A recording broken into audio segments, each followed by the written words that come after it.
I can be Mr. Social sometimes, but then there's just sometimes where it's just like, oh God. It's like, I don't know how to swim. And if I'm proof of intelligent design, am I part of God's abstract period?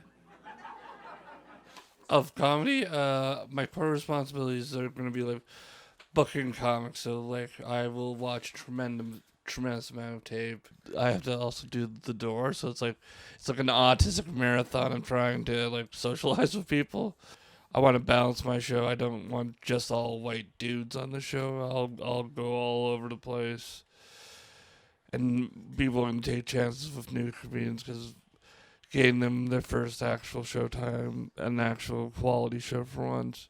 And promoting is going to be the thing that takes you the most time because you're trying to come up with a good like promotional piece for everybody. Like I'll come up with like little like 2 or 3 line blurbs about like each performer. So that takes some time. Then it's just like buckle down, get your performance in, make sure everybody's paid, and you can relax after that. Yeah, I am from London. That is true. It's the place where urban anxiety meets rural depression. You've been there, I guess. I remember being 10 years old and playing a one-man game of hide and seek just so I could find myself. You don't know how embarrassing it is to count to 10 and then have to yell, "Ready or not, here I am!" I consider myself to be a part of the lost generation of autistic people. For those who don't know, the lost generation is the generation of people who didn't get it until they were like past high school. Like I feel like when you find out later in life, it's a bigger relief, and you have more of an idea of like, this is what I've been through, this is why I can improve. Like I can say very like, I'm autistic. Don't worry, this is normal. This is something that can be expected. I'm gonna try my best to do as well as you can ask me to, but realize that's gonna be my best. Good cut? Loved it.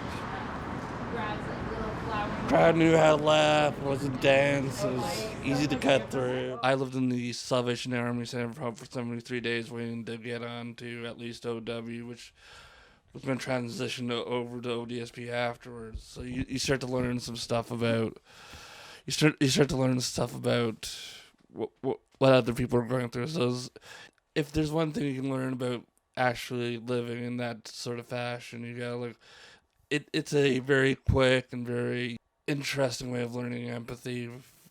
You'll learn it quickly, but it's just like, okay, there's differences, like, and still like processing what I did during that like that 73-day period in 2005 before I moved into my apartment.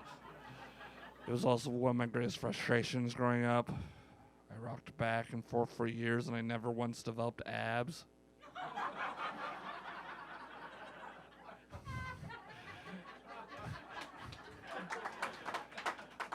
Oh my God, that got applause, right?